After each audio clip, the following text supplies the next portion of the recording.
गुरुवे गौरचन्द्राय श्रीराधिकाय तदालये कृष्णाय कृष्णभक्ताय तद्भक्ताय नमो नमः।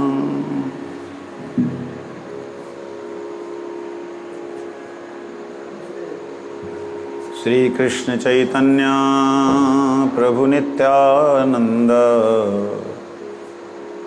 श्री अद्वैत गदाधर श्रीवासादि गौर भक्त वृंद। हरे कृष्ण कृष्ण कृष्ण हरे हरे, हरे राम राम राम हरे हरे।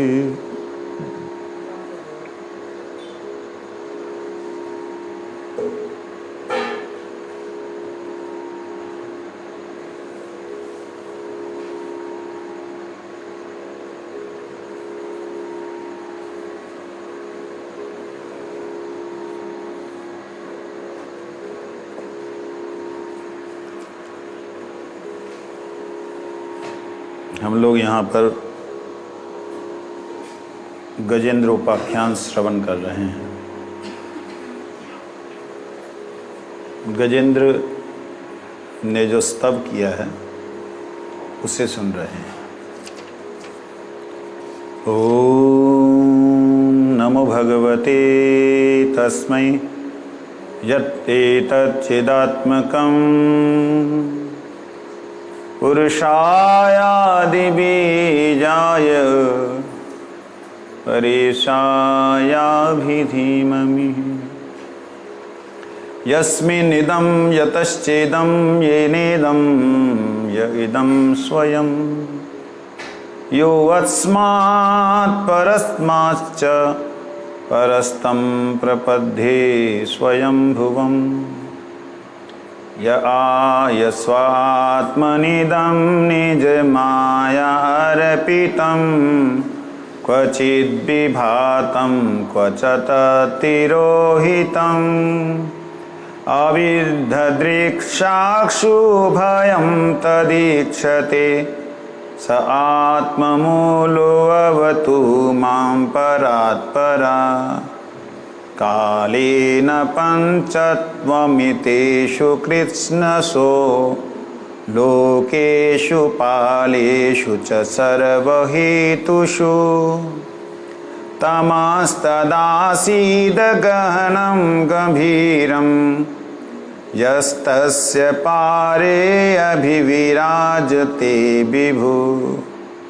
नायस्य देवा ऋषिया पदं विदुर जन्तु पुनः को अर्हति गन्तुं मीरितुं।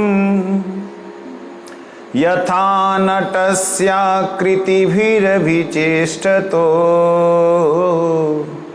दुरत्ययानुक्रमणा समावतु। दिदृक्षवो यस्य पदं सुमङ्गलं विमुक्तसङ्गा मुनयः सुसाधवा चरन्तलोकव्रतम् अव्रणं वने भूतात्मभूता सुहृद समी गति। क्या कहते हैं?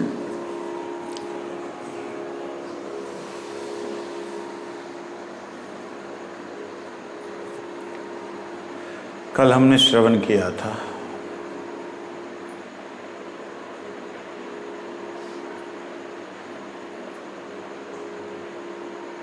कालेन पंचत्मितेषु कृष्णसो लोकेषु पालेषु सर्वहेतुषु तमस्तदासीद गहनं गभीरं यस्य तस्य पारे अभिविराजते विभु।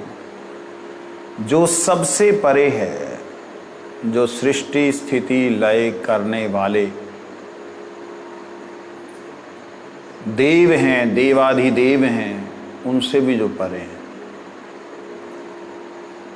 कल हमने इसको श्रवण किया था। कहते हैं वैदिक मंत्रों से पता चलता कि भगवान सबों के ऊपर हैं। वे ब्रह्मा, शिव और समस्त देवताओं के ऊपर सर्वश्रेष्ठ हैं। वे परम नियंता हैं। जब उनकी शक्ति से हर वस्तु अदृश्य हो जाती है तो विराट जगत में घना अंधेरा छा जाता है। किंतु भगवान सूर्य प्रकाश हैं, जैसा कि वैदिक मंत्रों की पुष्टि हुई है। आदित्य वर्णम तमसः परस्तात्। हमारा वैदिक अनुभव है कि हम इस धरती में रात्रि में अंधकार में होते हैं और सूर्य प्रकाश में कहीं ना कहीं सदैव सूरज आकाश में चमकता रहता है। इसी प्रकार भगवान परम सूर्य की भांति सदैव वर्तमान में है। तब भी वे काल क्रम से समग्र विराट जगत को विनष्ट हो जाता है। सारा ये पंचत्व मितेषु कृत्स्नसो, 5 तत्वों से बना हुआ सारा संसार विनष्ट होने के बाद जो अवशेष रहता है, जो इस सृष्टि को रचने वाले, जो संहार करने वाले हैं, इन दोनों के अलावा जो नित्य रहता, वर्तमान में रहता है, उस परम पुरुष को मैं प्रणाम करता हूँ। अब देवताओं के मन में पहले तो आ रहा था कि शायद मेरा नाम ले, मुझे बुलाए, जा मुझे बुलाए। उसने किसी को बुलाया नहीं। अब सीधा सीधा लेके बोल रहा है, नायस्य देवा ऋषया पदम विदुर जंतु पुनः को अर्हति गंतुम मिरीतुम यथा नटस्या कृति भीर्विचेष्टतो दुरत्ययानुक्रमण समावतु। ना तो जिसका देवतागण, बड़े बड़े मुनिगण उनके चरण कमलों को समझ पाए हैं, ना जंतु के समान बुद्धिहीन, फिर कौन समर्थ है उन परम ज्ञान को शब्दों के द्वारा व्यक्त करने में। जो समझ ही नहीं पाए उनके बारे में वर्णन कौन करेगा। साधारण सी बात है, जो आप समझते हो, जो अनुभव होता है, अनुभव होने के बाद समझ जो आता है, समझ कम आता है। जो अनुभव होता है उसका समझ कम आता है। जो समझ आता है बुद्धि में, उसको मन नहीं समझ पाता। जो मन समझ पाता है उसको शब्द बयान नहीं कर सकते, उसकी व्याख्या नहीं कर सकते। प्रैक्टिकल कैसे समझेंगे? छोटी सी बात, अक्सर उदाहरण देता हूँ। जैसे मिठाई खाई, मीठा, किसको टेस्ट मिला? जिह्वा को। क्या जिह्वा इसको वर्णन कर सकती है? दिमाग तो करेगा, क्योंकि दिमाग को टेस्ट तो मिला, तो दिमाग को ही है। दिमाग कर सकता है, मन कर सकता है, बुद्धि कर सकती है, शब्द कर सकते। मीठा है, बहुत मीठा। कैसा मीठा बताओ? क्या उस मिठास का वर्णन कोई कर सकता है? बहुत मीठा था, बहुत मीठा था, ओहो हो। नहीं नहीं, ऐसा नहीं। आहा कितना मीठा, वो आहा मीठा कितना, अरे बस मीठा था, उसका वर्णन कुछ भी नहीं। जब एक साधारण संसार की वस्तु, जो कि जड़मय वस्तु है, जड़ वस्तु है, जड़ इंद्रियों के द्वारा भोगी गई वस्तु है, उसका ही नहीं कोई वर्णन कर सकता, तो ज्ञानातीत, अतीन्द्रिय ज्ञान से, इंद्रियों के ज्ञान से परे जो है, उसका अनुभव अगर हो आत्मा को, तो बुद्धि क्या समझेगी? परमात्मा का अनुभव अगर होती है, आत्मा को होता है, तो बुद्धि क्या समझेगी? अगर बुद्धि कुछ समझ भी ले तो मन को क्या समझाएगी?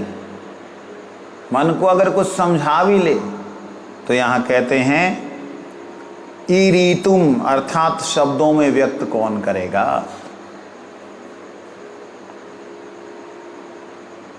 यथा नटस्य आकृति भी विचेष्टतः तुरत्य अनुक्रमणः स मे अवतु। आकर्षण वेशभूषा से ढके रहने और विचित्र प्रकार की गतियों से नाचने के कारण रंगमंच के कलाकार को श्रोता समझ नहीं पाते। रंगमंच का जो कलाकार है उसको नाना आकृतियों को धारण किए हुए, उसे लोग समझ नहीं पाते कि कौन है क्या है।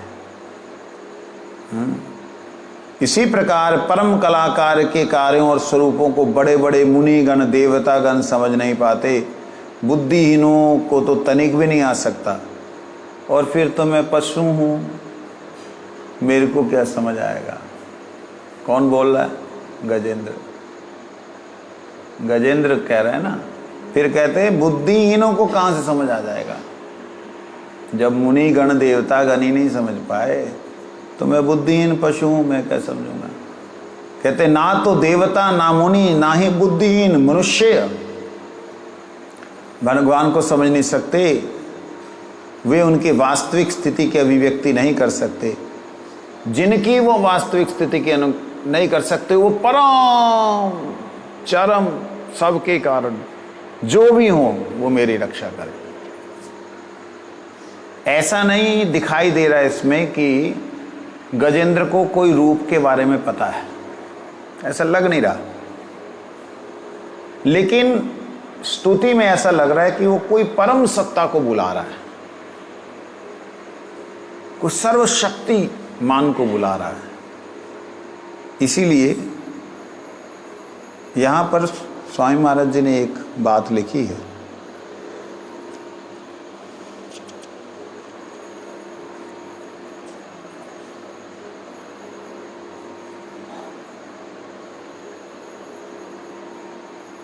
जन्म कर्म च मे दिव्यम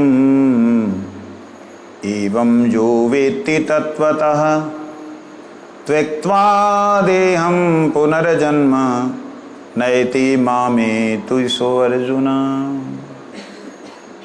अर्जुन, मेरा जन्म कर्म सब दिव्य है।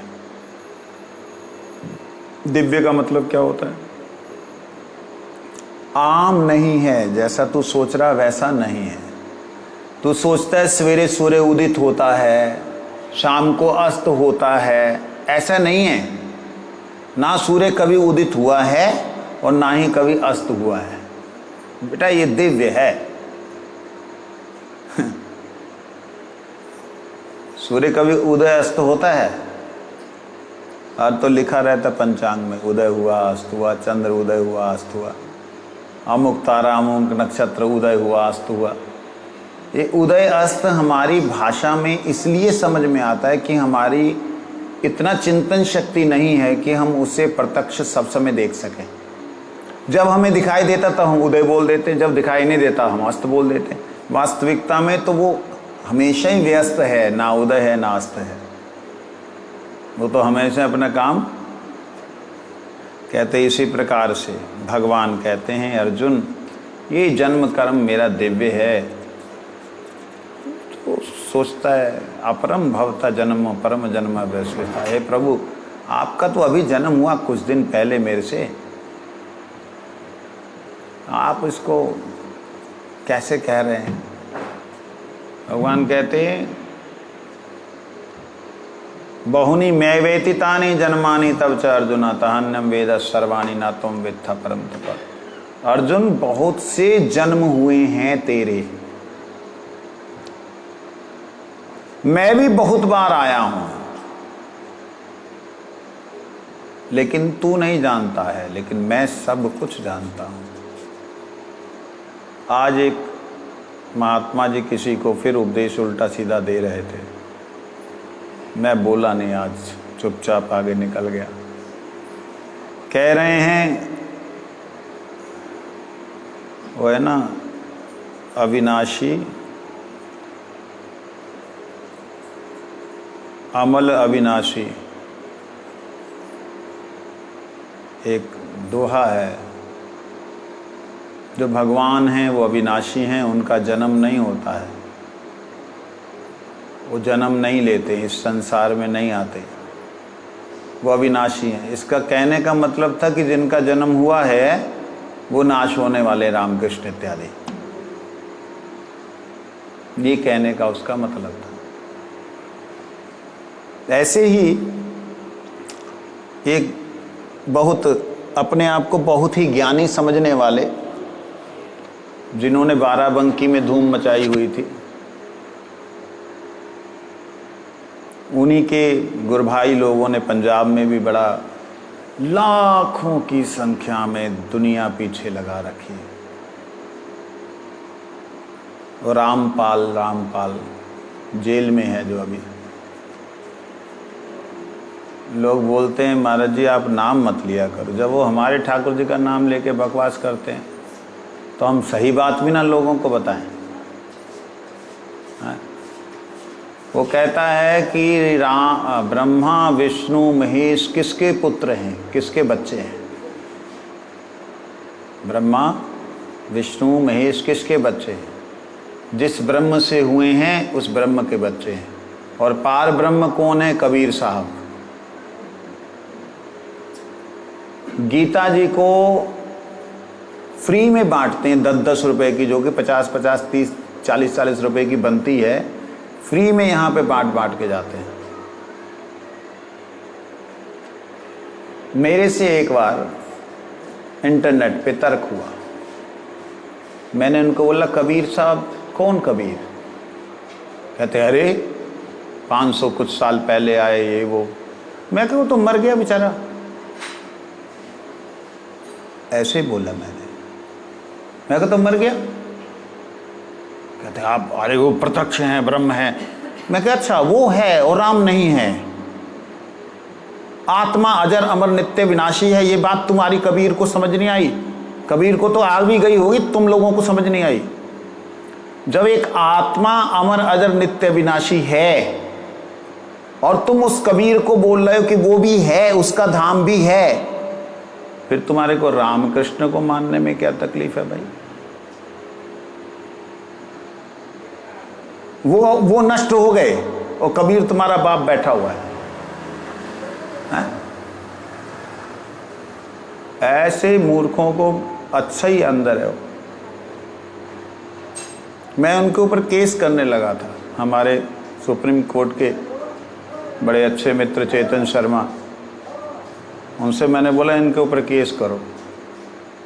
इसने बोला है वो सारा शास्त्रों से द्वारा प्रमाणित करे। पढ़ता है कवि। कवि का मतलब क्या होता है? कविता लिखने वाला। कवि क्या, जो ब है वो कटा नहीं हुआ, पेट कटा नहीं है।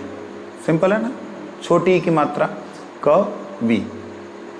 कविम पुराणम अनुशासितारम, गीता में भगवान ने बोला।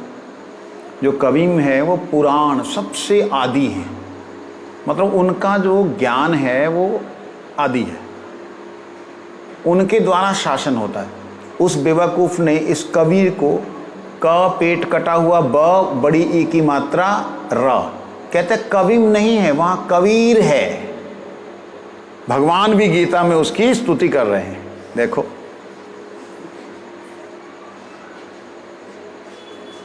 ऐसे ऐसे मूर्ख लोग जमा हो रखे हैं हिंदुस्तान में।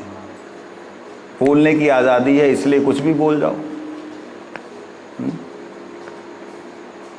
यहाँ भगवान कहते हैं अर्जुन, मूढ़ो मामा भी ना जानती मानुष्यम तनुमाश्रितम।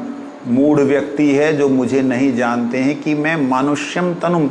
मूढ़ व्यक्ति है जो नहीं जानता है कि मैं भीतर कौन हूँ। मैं कपड़ों को धारण करके बैठा हूँ तुम्हारे आगे, मैं हूँ अंदर, तुम कपड़ों को देख रहे हो।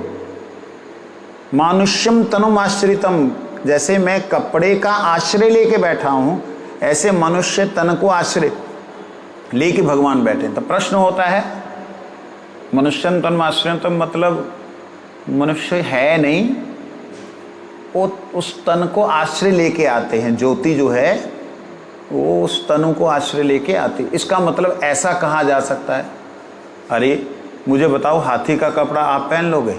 हाथी का सूट बनाया हो आप पहन लोगे? हाथी की पैंट बनाई हो तो पहन लोगे? हैं? कैसे पहन लोगे? अच्छा, घोड़े की, बंदर की, आपके साइज की पैंट तो आप पहनोगे? तो अगर आपने कोई कपड़ों का आश्रय लेकर के सामने बैठे हैं तो वो कपड़े तो आपके अनुरूप होंगे, है ना? तो इसी प्रकार से भगवान मनुष्यम तनुम बोल रहे हैं, इसका मतलब नर बपु ताहर स्वरूप, उनका अपना रूप नर की तरह है, इसलिए नर स्वरूप में वो स्वयं आते हैं, अन्य में उनके अंश कला विभूतियां आती हैं। तो इसलिए यहां कहा अर्जुन मेरा जन्म कर्म क्या है? दिव्य है। यहां पे ये बात इसीलिए कहा कि वह ऋषि देवता जिनके चरण कमलों का ध्यान करते हैं मगर समझ नहीं पाते हैं, जितना समझते हैं उतना बोल नहीं पाते हैं। वो कैसा है? यथा नटस्याकृति, वो खड़े भी अगर हैं तो ऐसे लग रहे हैं नृत्य कर रहे हैं। कौन है ऐसा? भगवान विष्णु, कृष्ण, राम, उनका तो खड़ा होना ही नृत्य है। मतलब फिर क्या कहते हैं? दिदृक्षव, दिदृक्ष जो देखना, दिदृक् जो देखना, इक्षव जो देखना के इच्छुक है। किनको? यस्य उनको, पदम सुमंगलम जो उनके चरणों को देखने का इच्छुक है। कैसे चरण? सुमंगलम, परम कल्याण करने वाले, सुमंगल करने वाले। हम मंगल किसको सोचते हैं, किसको समझते हैं? बच्चा नहीं है बच्चा हो जाए, पैसा नहीं है पैसा हो जाए, रहने को घर नहीं है मकान बन जाए, इसी को हम मंगल समझते हैं, इसी को हम कृपा समझते हैं। गुरु जी की कृपा का मतलब, अरे गुरु जी की कृपा से सब कुछ हुआ, हमारा घर बन गया, ये हो गया वो हो गया, सब कुछ। अब वो कृपा है तो है क्या, ये हर कोई व्यक्ति नहीं समझ सकता। हो सकता है भगवान ने मेरे से बहुत ज़्यादा अपेक्षा की हो कि इसको मैं कुछ भी नहीं दूंगा तब भी देखता हूँ मेरा भजन करता है या छोड़ता है। हो सकता है किसी से प्रेम हो ज़्यादा तो बंदा उसको ऐसे ही करता है कि मुझे छोड़ के कहीं और जाए ही नहीं। तो ये भी हो सकता है। किसी भी दृष्टि से जब हम देखते हैं कि भगवान के चरण कमल सुमंगलकारी हैं, अमंगल किसी का करते ही नहीं है, तो इसमें मेरा परम मंगल है कि मेरा कोई संसार में कोई साम्राज्य नहीं मिला। मेरा परम मंगल है कि मेरा पति मेरी पत्नी विरोधी हैं, अनुकूल नहीं मिले। अगर अनुकूल मिले होते तो मैं माया में फंस गया होता, फंस गई होती। मेरा ये परम मंगल है, श्याम सुंदर ने मेरे को, मेरा पुत्र, मेरी पुत्रवधू अनुकूल नहीं दी। ऐसा प्रत्येक स्थिति में जो व्यक्ति समझता है वो है दिदिक्षव, वो देखने का इच्छुक है। किसको? उनके चरण कमलों को। जहां यूं कहें उनके चरणों को सुमंगलमय देखने वाला जो व्यक्ति है वही व्यक्ति विमुक्त संगः, वही व्यक्ति संसार के संग से मुक्त नहीं, विमुक्त। मुक्त तो असुर भी हो जाते हैं, असुर मुक्त हो जाते हैं। हाँ, भगवान से युद्ध करते करते मरे, देवताओं से मर जाएं तो भी मुक्त हो जाते हैं। विमुक्ता विशेष मुक्ति प्राप्त करते हैं। विशेष मुक्ति क्या है? भगवत धाम। मुनया सुसाधव चरंत लोक व्रतम अभ्रणम बने भूतात्मा भूता सुहृद समय गति। कहते हैं जो सुसाधव हैं, महात्मा गण हैं, जो मुनिगण हैं, जो विमुक्त संग हैं, संसार के संग से पूरी तरह विमुक्त हो चुके हैं, जो हमेशा मंगलकारी हैं, जो हमेशा भगवान के चरण कमलों का दर्शन करने के लोभी हैं, कहते हैं चरंत व्रतम लोकम अभ्रनम व्रें, वो वन में भ्रमण करते हैं, जहाँ इधर उधर कहीं भी विचरण करते हैं, वो जीवों का कल्याण ही करते हैं। भूतात्मा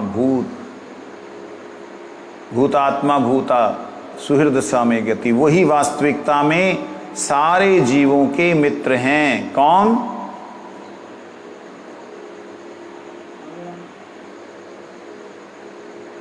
कौन? विमुक्त संगा मुनया सुसाधवा, जो विमुक्त संगी हैं। मतलब विमुक्त संगा एक बड़ा विचित्र शब्द है ये। विमुक्त का मतलब ही तो संग रहित होता है।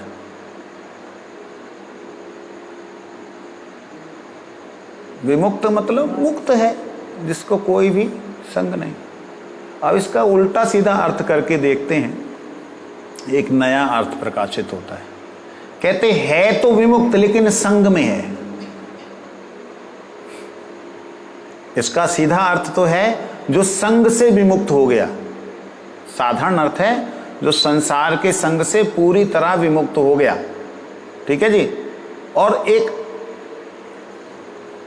अन्य स्वरूप से देखें, कहते जो विमुक्त होके संग में है, पूर्णतया इस संसार से पूर्णतया मुक्त हो गया, लेकिन वो संग में है। किसके? मुनया सुसाधवा, साधु संग में है।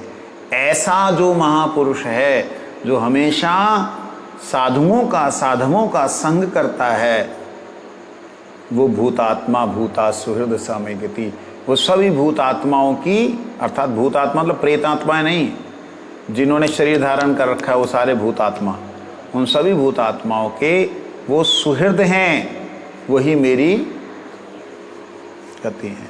अब इसका एक दूसरा अर्थ है, जो सभी महात्मा गण हैं वो सबके सुहृद हुए, लेकिन उनके भी जो सुहृद हैं, उन महात्मा गणों के भी जो सुहृद का मतलब उनसे जिनका रिश्ता है, प्रेम का नाता है, उन महापुरुषों का जो इस संसार से विमुक्त हो गए, सारे संगों से विमुक्त हो गए, वो साधु संग में रह रहे हैं, उन साधुओं के हृदय को भी जो प्रिय लगे। भाई जो मुक्त हो गया उसको क्या प्रिय लगेगा? लग सकता है कुछ? लेकिन उन्हें भी जो सुहृद लगे, उन्हें भी जो प्रिय लगे, वो कौन है? जो है वो मेरे पे कृपा करें। तो मतलब कितना विचित्र अर्थ है, समझ पा रहे हैं ना? समझ पा रहे हैं? नहीं पा रहे? ऐसा हिला दो, दोबारा से उसको बोल दूंगा। समझे? दोबारा से सुनो। जो भगवान के चरण कमलों का दर्शन करने वाले हैं, कौन से चरण कमल? जो सुमंगलमय, हमेशा मंगल भवन अमंगल हारी, द्रवहु सुदशरथ अजर बिहारी। ऐसे जो मंगलमय चरण हैं, जिन चरणों से हमेशा ही कल्याण बरसता है, उन चरणों को जो देखने के इच्छुक साधुगण हैं, जिन्होंने विमुक्त संग हो गए, अर्थात संसार के संग से पूरी तरह विमुक्त हो गए, ऐसे मुनि, ऐसे साधव जो इस संसार में संन्यास इत्यादि लेकर के चरंत लोक व्रतम अभ्रणम बने, वन वन में उनके ही नाम को लेकर के भटक रहे हैं, या चल रहे हैं, विचरण कर रहे हैं, वो जो सबको आनंद प्रदान करने वाले हैं। कौन? वो साधु, सबको ही आनंद प्रदान करने वाले, उनका भी आनंद वर्धन करने वाले जो हैं, भूतात्मा भूता, जो सभी भूतात्माओं को आनंद देने वाले हैं, वो सुहृद हैं। उनके भी जो सुहृद हैं वो मेरी गति हैं। इसका साधारण अर्थ अगर देखेंगे तो सिंपल सा अर्थ है, जो सभी वन में रहने वाले, जंगल जितने भी जीव हैं, उन सबके जो परम मंगलकारी भगवान हैं वो भगवान मेरी गति है। साधारण अर्थ। गंभीर अर्थ में जाएं तो वो भक्त जो भगवान के लिए व्रती है, वो भक्त जो उनके चरण कमलों को देखने वाला है, जो सब जीवों का कल्याण चाहता है, परंतु स्वयं जो सबका कल्याण, परंतु स्वयं उसका हृदय जिसने खींच के रखा है, उस साधु का हृदय जिसने खींच के रखा है, वो मेरी गति है। ये थोड़ा गंभीर अर्थ।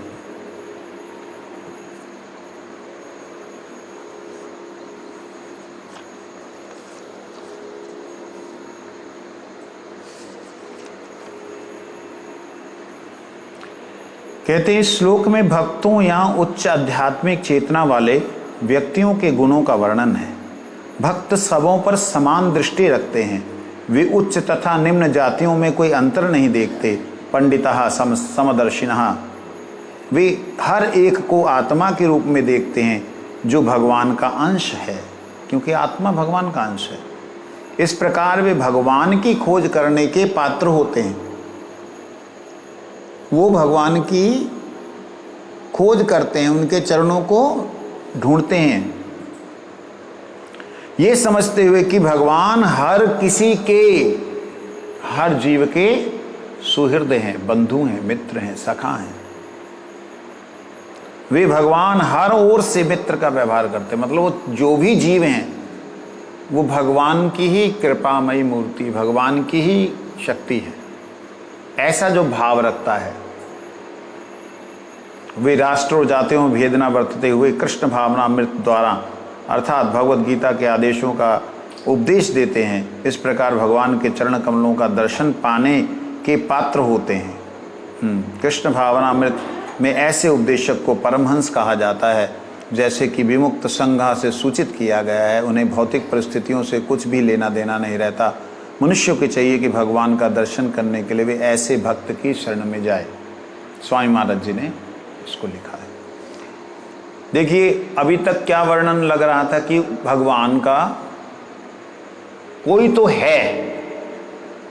है, गजेंद्र किसी की स्तुति कर रहा है, कोई तो है जो साधु लोग भक्तों का आश्रय स्थल है, मतलब वो भक्त उन्हीं को खोज रहे हैं। लेकिन अगले श्लोक में लग रहा है कुछ है ही नहीं। ना विद्यते यस्य च जन्म कर्म वा, उनका ना विद्यते यस्य जन्म कर्म वा, उसका ना कोई जन्म है, ना कर्म है, ना नाम है, ना रूप है। ना नाम रूपे गुण दोष वा, ना उनका नाम है, ना उसका रूप है, ना उसका गुण है, ना उसका दोष है। जाओ सो जाओ। ऐसा है श्लोक। वंशा कल्पतरु कृपा सिंधु पतितानां पावनेभ्यो